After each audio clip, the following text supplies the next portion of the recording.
Seja Ele a alegria da nossa vida, motivo da nossa esperança, o encorajamento nos nossos dias mais difíceis.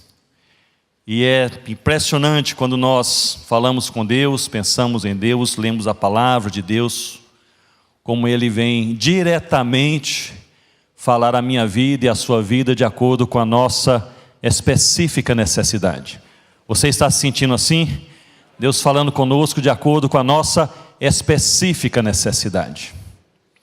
Quando nós pensamos em avivamento, em uma perspectiva mais histórica, há muitos capítulos que podem ser observados.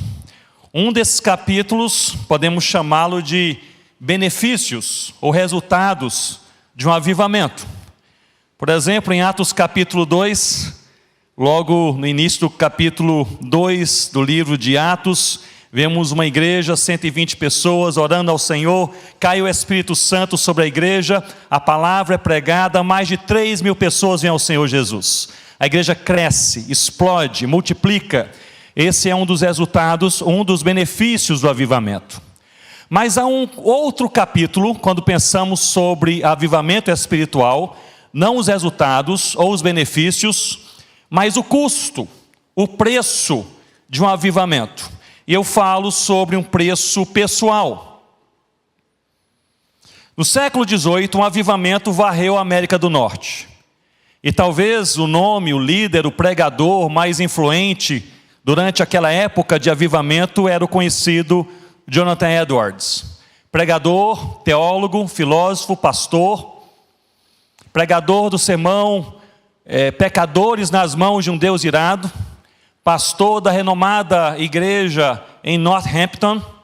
Ali aquele homem foi usado por Deus para pregar centenas e centenas de vezes, com milhares e milhares de conversões, de restaurações de vida, de revitalização de igrejas. Um avivamento varreu a América do Norte durante a época de Jonathan Edwards. Mas pouco se sabe sobre os últimos anos de vida de Jonathan Edwards, os últimos anos de ministério. Depois de 21 anos de trabalho sendo pastor da renomada igreja em Northampton, houve ali uma questão, uma controvérsia teológica. Era uma igreja muito frequentada não apenas pelos cristãos, mas também por não cristãos, diplomatas, que vinham para conhecer justamente o pregador.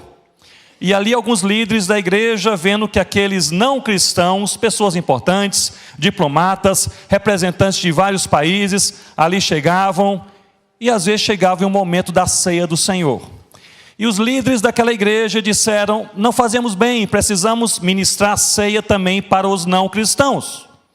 Jonathan Edwards, homem de Deus, bíblico, teólogo, disse: isso não é palavra de Deus, nós não faremos assim. Houve uma confusão, uma revolta na igreja, resolveram fazer ali uma votação. Se o pregador, o pastor Jonathan Edwards deveria permanecer ou sair da igreja. Quase 90% dos membros da igreja, que ele havia pastoreado durante 21 anos, durante um grande avivamento, quase 90% votou pela saída imediata de Jonathan Edwards. Não bastasse ele sair da igreja, não foi falado por que ele saiu da igreja. Muitos líderes, pastores, pessoas de outras igrejas na América do Norte, século XVIII, pensaram: foi uma queda moral.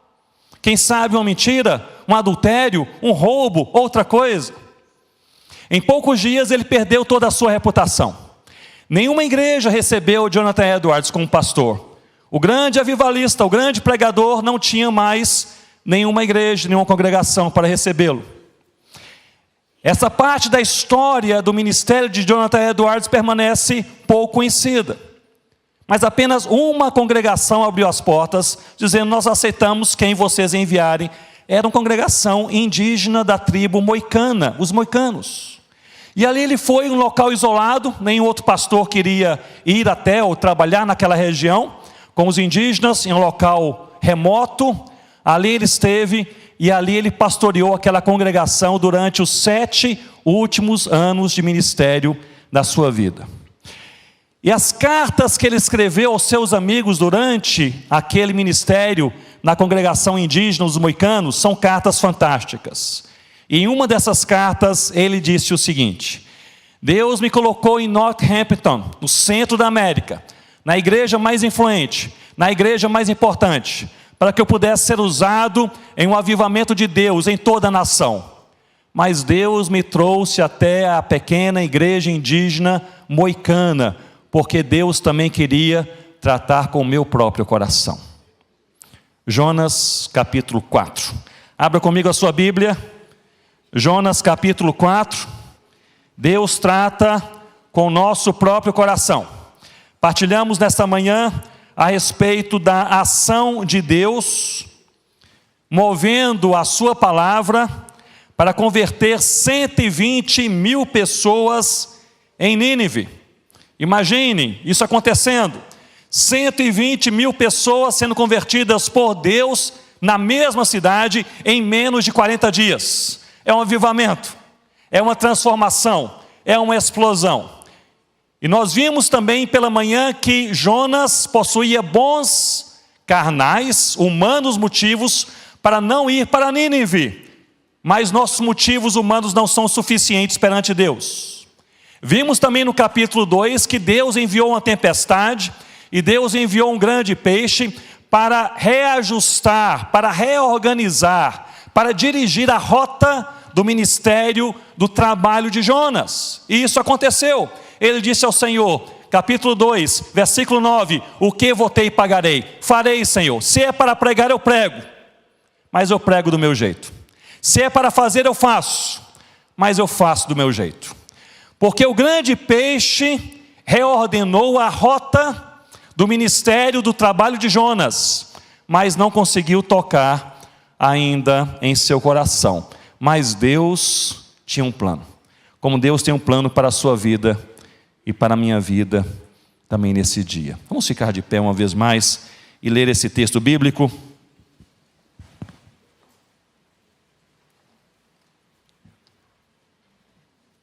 Jonas capítulo 4, versículos 6 a 11, o texto que lemos nesta manhã. Então fez o Senhor Deus nascer uma planta que subiu por cima de Jonas, para que fizesse sombras sobre a sua cabeça, a fim de o livrar do seu desconforto. Jonas, pois, se alegrou em extremo por causa da planta. Mas Deus, no dia seguinte, ao subir da alva, enviou o que, irmãos? Um verme, o qual feriu a planta e essa se secou. Em nascendo o sol, Deus mandou um vento calmoso oriental. O sol bateu na cabeça de Jonas, de maneira que desfalecia, pelo que pediu para si a morte, dizendo, melhor me é morrer do que viver. Então perguntou Deus a Jonas, é razoável essa tua ira por causa da planta? Ele respondeu, é razoável a minha ira até a morte. Tornou o Senhor, tens compaixão da planta, que te não custou trabalho, a qual não fizeste crescer, que numa noite nasceu e numa noite pereceu. E não hei de eu ter compaixão da grande cidade de Nínive, em que há mais de 120 mil pessoas que não sabem discernir entre a mão direita e a mão esquerda, e também muitos animais. Obrigado, Senhor, porque o Senhor não desiste de nós. Obrigado, Senhor, porque o Senhor ajusta não apenas o nosso trabalho, mas também o nosso coração. Obrigado, Senhor, porque o Senhor quebranta não apenas nosso ministério, nossa igreja, nossa nação, mas a nossa alma também. Precisamos do Senhor, olhamos para o Senhor e cremos que fiel é o Senhor. Ó Deus, eu quero nesse momento orar por cada irmão e irmã que aqui está, aqueles que nos assistem também. Eu quero orar, Senhor Deus, a partir do meu próprio coração, que o Senhor possa mostrar a cada um de nós aquela área da vida que precisa urgentemente, desesperadamente, de cura do Senhor, de transformação do Senhor, de perdão do Senhor, de um renovo de forças do Senhor. Nós queremos ser curados, transformados, perdoados, alimentados, fortalecidos. É a nossa oração em nome do Senhor Jesus. Amém, ó Deus. Podem se assentar com as suas Bíblias, por favor, abertas comigo, nesse texto em Jonas capítulo 4. Nós vemos em Jonas capítulo 3, que Jonas estava decidido fazer a vontade de Deus. o que votei pagarei. Mas ele havia decidido em seu coração fazer do seu jeito. No versículo 4 do capítulo 3, ele percorreu toda a cidade de Nínive e pregou. Se era para pregar, ele pregou, obedecendo a Deus. Mas ele pregou o sermão mais curto do Antigo Testamento. A pregação foi a seguinte: em 40 dias Nínive será destruída, ponto final. Ele não falou sobre Deus, não falou sobre arrependimento, não falou sobre salvação. Ele não tinha o mínimo interesse de ver os ninivitas sendo perdoados e poupados por Deus. A mensagem foi esta, e ele pregou uma só mensagem em toda a cidade: ninivitas, 40 dias, destruição total. No versículo 5 do capítulo 3, Jonas ele enfrenta a maior decepção da sua vida. O versículo 5 começa dizendo assim: os ninivitas creram em Deus. Aí foi demais para o coração do profeta, e ele ficou tremendamente irado. Meus irmãos, notem essa pregação sem nenhuma intenção de ver pessoas transformadas, sem nenhuma habilidade comunicacional.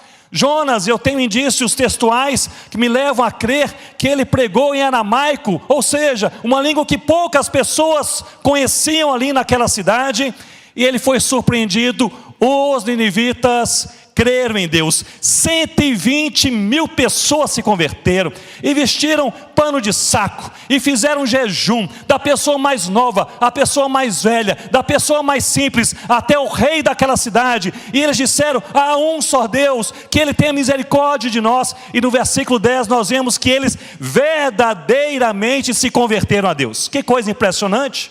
Não era apenas um medo, não era apenas um temor, era uma transformação de alma. Só Deus é Deus. Talvez tenha sido este, em uma perspectiva numérica, um dos ministérios mais frutíferos de toda a Bíblia. Uma só mensagem, 120 mil conversões. Mas não alegrou o coração do profeta. O seu coração se encheu de indignação, porque havia uma ferida aberta em sua alma. Capítulo 4, versículo 1, lemos assim: desgostou-se Jonas extremamente, e diz, e ficou irado. Eu creio que é uma importante lição que nós precisamos pensar sobre essa lição nesse momento. Primeiramente, eu quero te levar a você relembrar comigo que é Deus quem converte os corações. Nós podemos e devemos preparar, pregar, comunicar, despertar interesse, contextualizar, explicar e fazer isso muito bem, da melhor forma possível, mas nós podemos ter a melhor estrutura, nós podemos ter a melhor abordagem, nós podemos ter a melhor palavra. Se Deus não se manifestar, ninguém se converte. Conversão pertence a Deus. Observem aqui o profeta mais mal intencionado da história, com a mensagem mais curta da história, com a motivação no seu coração de ver todo mundo perdido e destruído. Deus se manifesta, converte 120 mil pessoas. A conversão vem de Deus. Eu gostaria, portanto, de relembrar o princípio que eu mencionei nesta manhã, importantíssimo para cada um de nós nesta altura. Sem Deus nada acontece. Meu irmão, minha irmã, você é chamado por Deus a ter uma vida na presença de Deus, na dependência de Deus, orando a Deus, com expectativa em Deus, porque sem Deus a sua casa, ela não é edificada. Sem Deus o seu filho não virá para o Senhor. Sem Deus o seu casamento não será restaurado. Sem Deus o seu coração não será curado. Sem Deus nada acontece. Por isso que quando nós olhamos para a palavra e nós oramos e rogamos e esperamos o avivamento a partir do nosso coração, nós precisamos primeiramente sermos quebrantados pelo Senhor e no profundo da nossa alma, sinceramente falar: se o Senhor não se manifestar, nada seremos, nada teremos, nada acontecerá. Mas como relembrei pela manhã, se sem Deus nada acontece, com Deus qualquer coisa pode acontecer. Coração duro, Deus quebra. Casamento quebrado, Deus restaura. Filho perdido, Deus traz de volta. Igreja morta, Deus reaviva. Campo distante, Deus envia um missionário. Deus pode fazer qualquer coisa acontecer. Por isso que essa caminhada cristã é uma caminhada de expectativa e paz. Nós temos a expectativa de Deus fazer algo novo acontecer. E nós caminhamos em paz porque sabemos que se não for Deus, se não for o Senhor, não há nenhuma força, nenhum conhecimento, nenhuma habilidade, nenhuma oportunidade que fará uma simples coisa verdadeiramente acontecer em nossa vida, casa e igreja. É Deus quem converte os corações, só o Senhor. Eu me lembro que quando Rossana e eu fomos missionários entre os Concombas na África, num país chamado Gana, noroeste africano, ali nós trabalhamos a partir de uma aldeia onde moramos durante 9 anos, uma aldeia chamada Coni. Deus derramou graça, algumas pessoas vieram a Cristo, a igreja cresceu, se multiplicou e alcançou essa igreja, se multiplicando, alcançou muitas outras aldeias e lá nasceram também igrejas. Mas havia uma região no país vizinho, nós estávamos na fronteira entre Gana e Togo, havia uma região chamada Sibru, e ali nós havíamos tentado ano após ano pregar a palavra de Deus sem nenhum resultado. Simplesmente ninguém estava interessado, minimamente interessado. Já passou por essa experiência de você insistentemente pregar a palavra de Deus e não há um mínimo interesse? Era aquela região. Não havia entre os jovens, nem entre os mais velhos, havia vários clãs, concombas, ninguém se interessava. Mas nós insistíamos. E eu fazia visita após visita, falava no particular, falava em público, mas não havia portas abertas. Certo dia, o chefe daquela região de Sibru, ele disse... me chamavam ali de Ucaljá, significa homem branco. O Ucaljá, ele pode vir e trazer os cristãos com ele se quiser, para falar com o nosso povo. Nós não estamos interessados, mas se ele insiste tanto, ele pode vir. E nós preparamos então um culto aberto, e fomos ali mais ou menos 30 crentes, ali da aldeia, da nossa aldeia de Coni, daquela igreja, e nos preparamos em jejum, em oração, os testemunhos, o louvor, a pregação. Vários chegaram ali semanas antes, e começaram a visitar, casa por casa, palhoça por palhoça, família por família, expor a palavra de Deus, cantar cânticos à noite, que glorificam a Deus, dar testemunho como vieram a Deus. Eu fui, voltei, várias ações durante várias semanas, e chegou um dia em que estávamos ali, mais ou menos 400 pessoas naquela aldeia, e nós pregamos a palavra, os concombas cristãos deram testemunho, nós louvamos a Deus, e nós perguntamos se alguém ali de Sibru tinha algum interesse de conhecer um pouco mais sobre Jesus. E apenas uma viúva, chamada Amina, e 2 adolescentes, eles disseram, nós queremos saber um pouco mais sobre Jesus. E nós estávamos orando durante aquelas semanas, que Deus pudesse levantar ali uma igreja em Sibru, porque era região tão fechada, o povo tão distante, tão desinteressado, que Deus levantasse um grupo ali, de pessoas convertidas. Mas Deus levantou uma viúva e 2 adolescentes. Na cultura concomba, a viúva não mora dentro da aldeia, e ela não conversa nem com as pessoas casadas, e nem com as pessoas mais velhas. Então, a pessoa com muita limitação social e comunicacional. Na cultura concomba, os adolescentes só podem conversar com adolescentes ou crianças. E quando eu olhei ali, depois de todo aquele movimento, meses e meses, e semanas intensas pregando o evangelho, apenas uma viúva e 2 adolescentes, eu perguntei, Senhor Deus, que igreja é essa? O que o Senhor está fazendo? Não vai prosperar. É uma viúva, nem mora em Sibru, mora lá fora, ninguém a ouve, ninguém conversa. 2 adolescentes só podem conversar com crianças. E aí nós oramos com eles, ficamos alguns dias, estudamos a palavra de Deus com a Amina e os 2 adolescentes, e voltamos para a nossa aldeia. Eu me lembro de estar ali na minha aldeia, em Coni, embaixo de uma árvore, eu e Rosana conversando, e alguém, depois de vários e vários dias, alguém chegou ali bastante corrido e assim apressado, e se dirigiu a nós, e ele disse: algo aconteceu em Cibru. Eu falei: o que aconteceu? Ele disse: nasceu a igreja.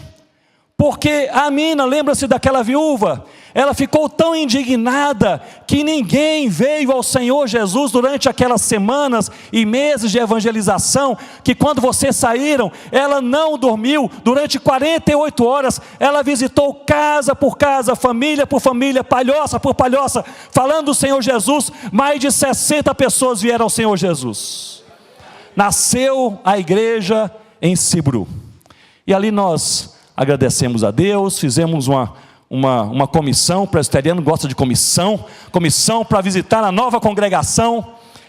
Mas à noite eu fiquei pensando assim, na minha cabeça, a pessoa ideal, as pessoas ideais para o nascimento de uma igreja naquela região mais difícil, eram os missionários treinados, eram os líderes experimentados, eram os cristãos mais velhos. Mas na mente de Deus, a pessoa ideal era uma viúva recém-convertida, que morava fora da aldeia, discriminada por muitos, mas que tinha na sua boca e no seu coração a mensagem do Evangelho de Deus, e o Evangelho é o poder de Deus. É Deus quem converte. Jonas não queria, Deus converteu. Jonas se enfureceu, Deus converteu todos, para fazer raiva. Converteu todos. E ali nós vemos a resposta de Jonas. E eu gostaria de entrar agora neste assunto que eu considero um assunto principal, que é o coração do profeta. Porque muitas vezes nós estamos envolvidos em um ministério, em um trabalho, em uma igreja, em um projeto, e nós pensamos que o nosso envolvimento ele é funcional, ele é operacional, ele tem um propósito maior. Mas a verdade é que Nínive não precisava de Jonas. Qualquer profeta pregaria melhor do que Jonas ali naquele lugar, com melhor coração.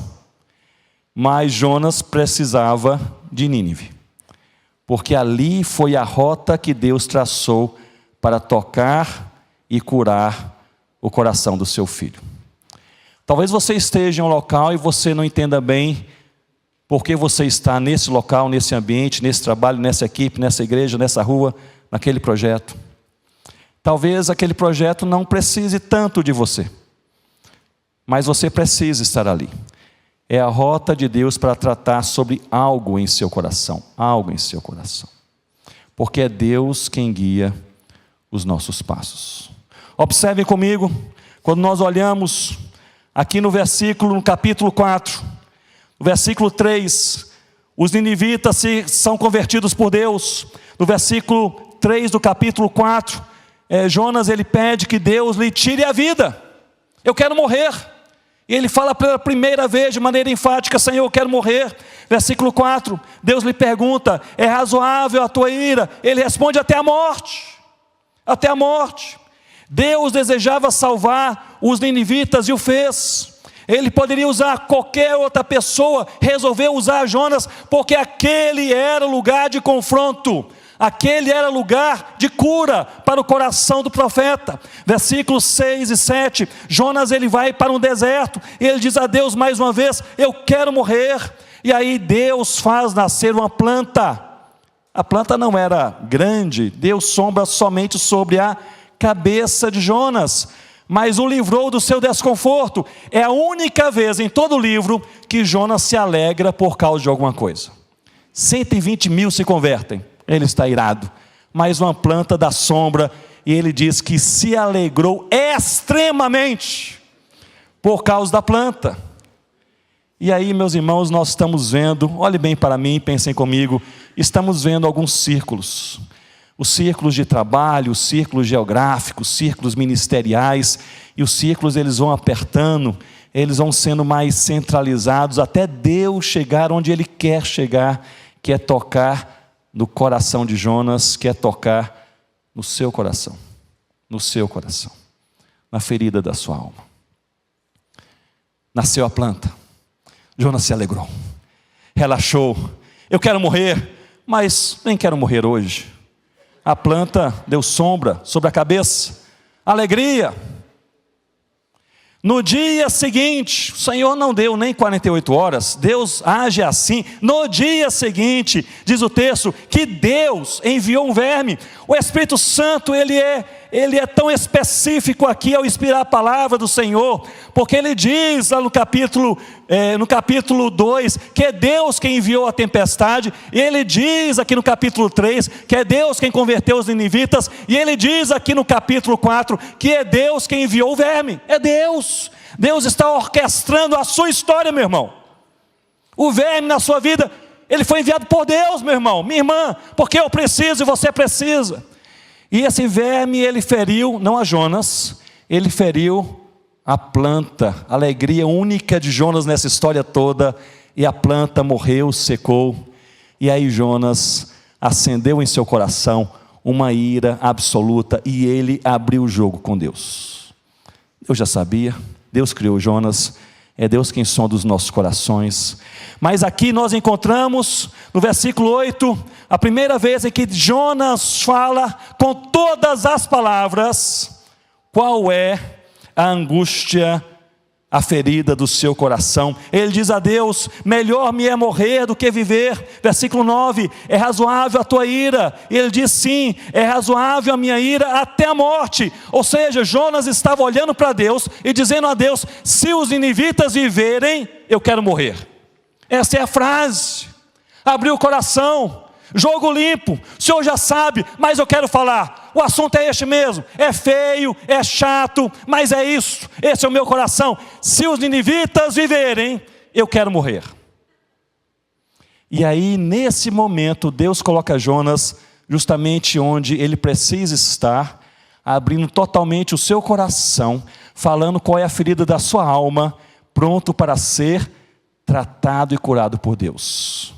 E aí, meus irmãos e irmãs, sabem o que acontece? Nós não sabemos. Que frustração! Não tem conclusão, não termina a história. Jonas abre o coração, Deus o confronta, e o que acontece? Nós não sabemos. Eu fico sempre pensando que assim revelou o Senhor a sua palavra, para que nós pudéssemos nos encontrar neste lugar, neste momento. O final dessa história é a nossa história. Estou aqui nessa tarde no temor do Senhor, na expectativa de Deus, e eu entendi que eu vim de Manaus a São Paulo, hoje pela manhã, à tarde, devo voltar em breve, agora à noite para casa. Eu vim aqui apenas para fazer uma pergunta a você que aqui está, uma pergunta a você que nos assiste, apenas uma pergunta. Qual é a ferida da sua alma que precisa urgentemente de cura na presença de Deus nessa tarde? Deus vai movendo a sua história, vai apertando o cerco, vai enviando as tempestades, vai enviando um grande peixe, depois envia um pequeno verme, depois faz uma pergunta mais direta, depois o coloca contra a parede. Deus o traz até um momento em que você, perante o Eterno, possa reconhecer especificamente a ferida da sua alma. E Deus faz tudo isso não para nos angustiar, não para nos desprezar. Deus faz tudo isso para nos curar, nos levar a um arrependimento sincero, um quebrantamento de coração, uma transformação profunda em nossa vida. Deus quer fazer de nós um vaso novo. E Ele move céus e terra para que isso aconteça. Portanto, nessa perspectiva, eu gostaria que, enquanto eu continuo a falar, enquanto continuamos a olhar essas implicações dessas verdades bíblicas, eu gostaria que você pudesse aí entre você e Deus ir respondendo a essa pergunta bem específica e direta. Meu irmão e minha irmã, qual é a ferida da sua alma que precisa urgentemente de cura?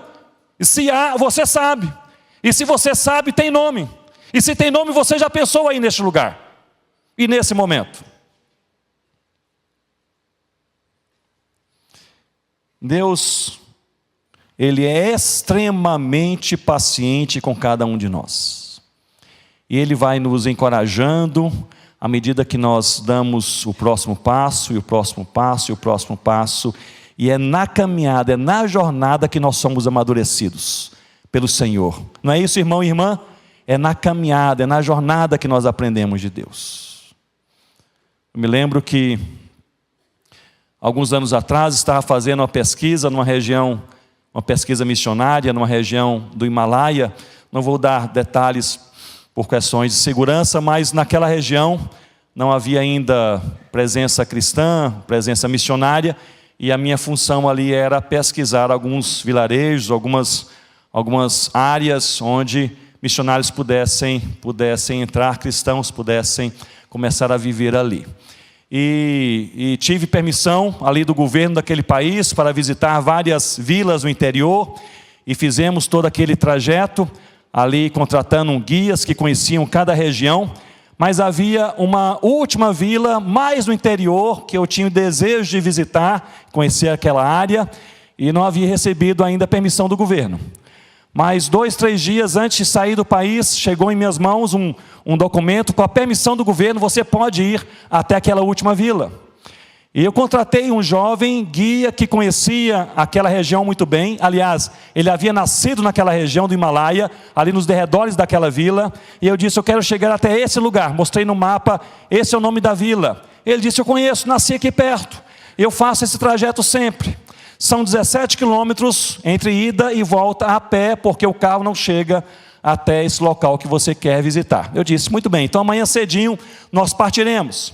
E ali estamos, no Himalaia, a mais de 3.000 metros de altitude, naquelas montanhas. Preparei uma mochila bem leve, um pouco de água. Ele está pronto ali às 6 da manhã me esperando, e nós partimos para aquela caminhada, que no total seriam 17 quilômetros. E eu não havia contado com o ar rarefeito e com o meu despreparo físico. E a verdade é que depois de 2, 3 quilômetros, eu não aguentava mais. Você já passou por um vexame assim, que as pernas começam a ficar bambas, e você tem vergonha de falar, mas você pensa: eu não vou conseguir. Era a minha situação. E ali eu comecei a olhar para ele, mesmo sem nada falar. Ele percebeu que eu estava em sofrimento naquela caminhada. E ele colocou ali o seu ombro, a sua mão sobre o meu ombro. Ele era um rapaz ali daquela região, fala mansa, bem tranquilo. E ele disse assim: não se preocupe, estamos no caminho certo. E ali ajudou um pouco. Depois, mais 1 quilômetro, 2 quilômetros, começou a perna novamente a ficar bamba, subindo e descendo aquelas montanhas, naqueles desfiladeiros. E ele viu que eu estava ali um pouco angustiado, e ele pegou aquela mochila leve, mas já estava pesando 1 tonelada, não é? Ali nas minhas costas, ele tirou a mochila sem falar nada, colocou sobre os seus ombros e falou comigo: não se preocupe, estamos no caminho certo. Tirou a mochila, já ajudou. Seguimos ali 6 quilômetros de caminhada. Eu olhei para trás, havia um barulho, um local assim estreito, e atrás de nós nos acompanhavam 2 monges, um mais novo, tudo bem, mas um bem velhinho, pés descalços, problema esquelético, andando de bengala. No meu coração eu pensei assim: não vai me ultrapassar. Apertei o passo, menos de meia hora ele me ultrapassou, ainda deu um sorriso assim meio cínico, como quem diz: fique para trás, rapaz. E ali passou à minha frente. Ele viu, meu guia, que eu fiquei humilhado, fiquei triste. Ele colocou a mão sobre o meu ombro. É a mesma frase: não se preocupe, estamos no caminho certo. Lá pelo 7º, 8º quilômetro, de fato eu pensei: é hora de parar e de falar com ele. Eu não consigo realmente continuar, vamos voltar. É melhor voltar agora do que não conseguir voltar depois. De repente, um vento soprou, porque as nuvens ficavam lá embaixo. Um vento soprou, e algumas nuvens lá embaixo, elas abriram assim um corredor, e ele olhou e disse: está vendo aquela montanha seguinte? Por alguns segundos, a montanha apareceu. Está vendo aquele local um pouco mais escuro? Ali é o nosso destino. É a vila onde nós chegaremos. Eu disse, que bom. E ali as nuvens voltaram a fechar. E ele disse, não se preocupe, estamos no caminho certo. Depois de muito caminhar, pernas bambas, chegamos naquela vila, fizemos a pesquisa, voltamos para casa. E eu voltei pensando que assim também o Espírito Santo faz em nossas vidas. Momentos difíceis. Talvez você esteja aqui nessa tarde passando pelo vale da sombra da morte, e ninguém aqui sabe. Você está sorridente, abraçou 20 pessoas, conversou com 30 pessoas, mas só Deus conhece o seu coração. Sabe pelo dia escuro, pela tempestade, pelo vale da sombra da morte pelo qual você está passando. Está difícil? Talvez esteja difícil. Mas é o que o Senhor fala conosco. Não se preocupe, você está no caminho certo. Mas em casa o problema parece que cresce. Você confia em Deus? Não se preocupe, você está no caminho certo. Mas, pastor, já tentei tudo para o meu filho voltar para o Senhor. Parece que só piora. Você confia em Deus, não se preocupe, você está no caminho certo. Mas pastor, o problema ministerial, a igreja é complicada, não responde, parece que eu estou sendo escanteado. Meu irmão, minha irmã, não se preocupe, você está no caminho certo. E o caminho certo é este, de confiar no eterno, porque fiel é o nosso Deus. E essa é a mensagem que precisa entrar no seu coração a cada dia, e entrar no meu coração a cada dia. Durante os dias bons, os dias maus, os dias de alegria, de muita tristeza, nos momentos mais angustiantes da nossa vida, mais incertos, a perna está trêmula, está bamba, você perde ali a confiança, não sei se vai dar certo, mas fiel é o nosso Deus. Ele nos chamou, é Ele quem fortalece, é Ele quem conduz, é Ele quem converte, é Ele quem sustenta, é Ele quem transforma, é Ele quem quebranta, é Ele quem aviva, é só Deus, é só Deus.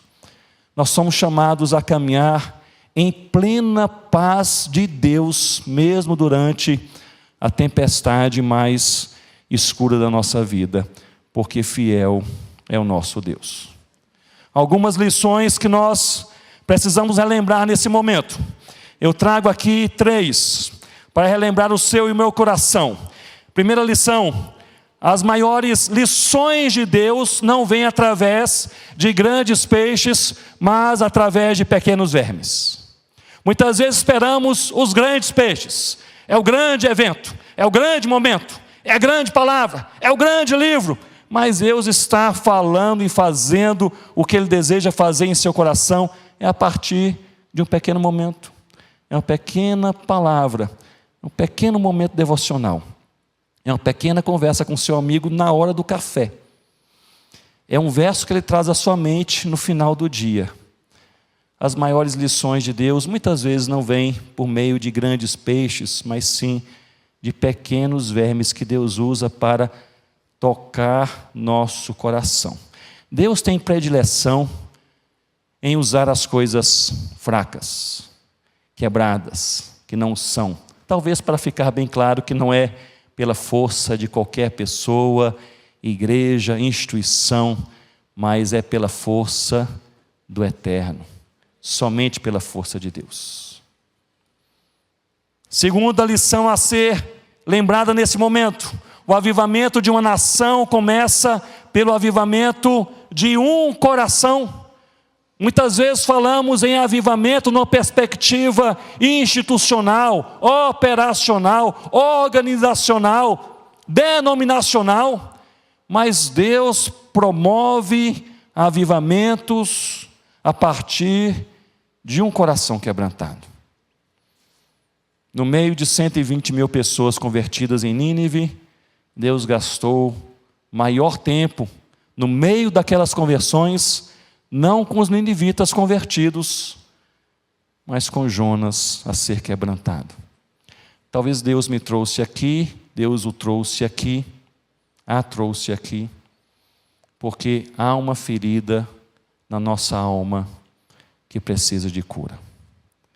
Terceira lição: Deus deseja levar-nos ao ponto de fazermos diariamente uma oração sincera, que estou chamando de a oração do avivamento. E a oração é esta: seja feita a tua vontade.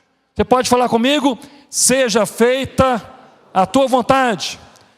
Nas nossas vidas, seja feita a tua vontade.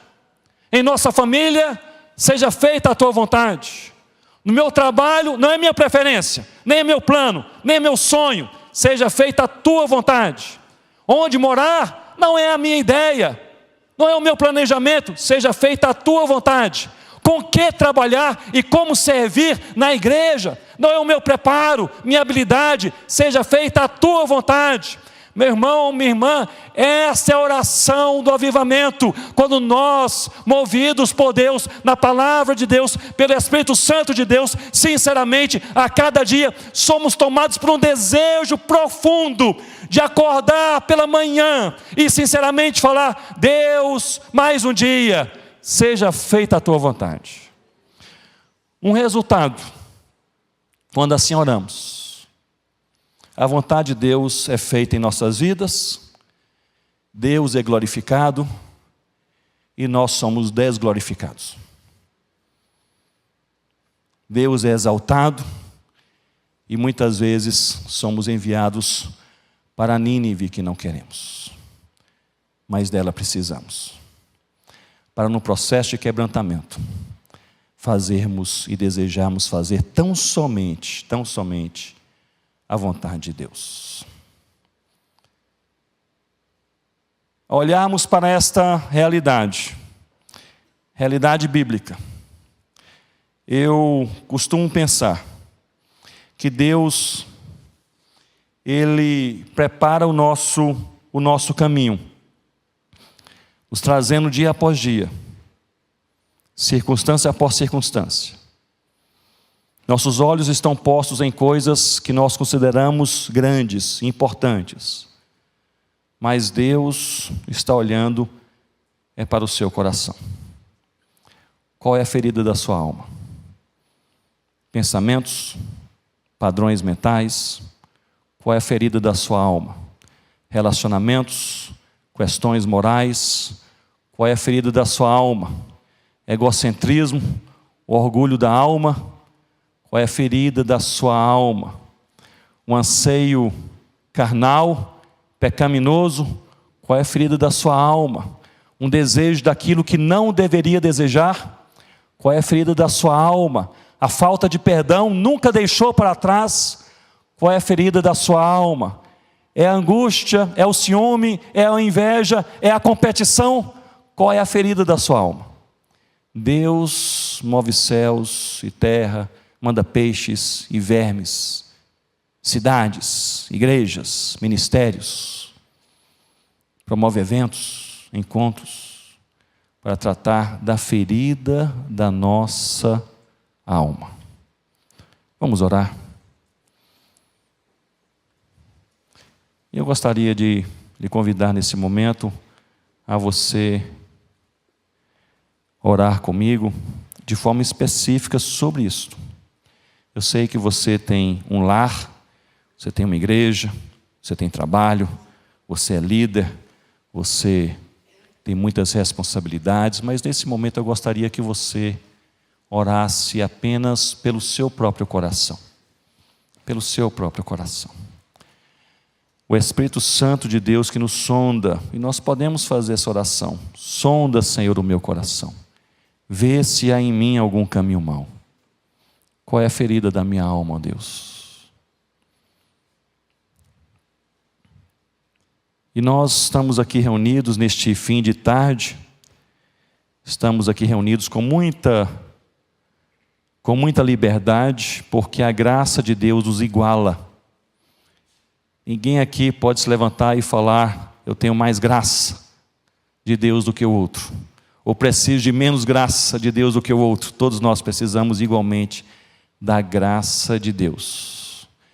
Se as misericórdias do Senhor não tivessem sido renovadas nesta manhã, nenhum de nós estaria aqui, nenhum. Somos todos iguais perante Deus nessa medida, que carecemos totalmente de Deus.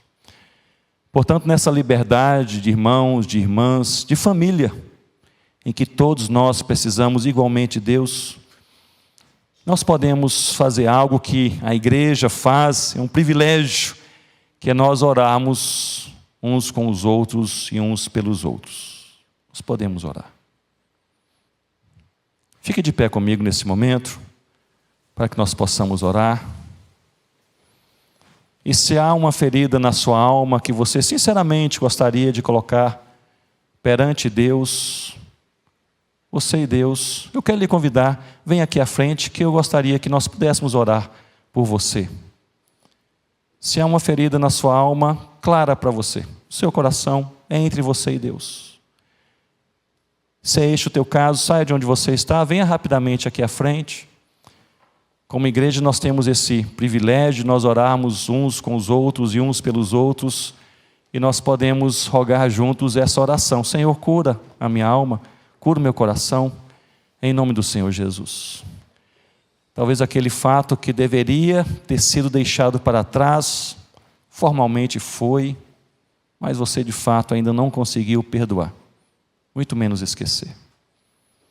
Talvez aquele vício, aquele pecado, que te assedia e volta, e volta, e volta, e encontrou ninho no seu coração. Talvez aquela questão relacional, que você até disse, vou deixar para lá, porque não tem jeito, não tem jeito. Mas a ferida continua presente na sua alma. Se é o seu caso, nós vamos orar. E nós vamos orar porque Deus responde às orações. Ah, nosso Deus é tremendo. Ele nos ensinou a orar, porque Ele responde às orações. E você que está nesse momento aqui presente, pode também levantar a sua mão, se você assim desejar, em direção aos nossos irmãos e irmãs. Nós vamos orar uns pelos outros. Senhor Deus, nós precisamos do Senhor, mais do que precisamos de qualquer outra coisa. E na verdade, ó Deus, nós precisamos só do Senhor. O Senhor nos basta. Ó Deus, a tua fidelidade presente em nossas vidas supera todas as nossas necessidades.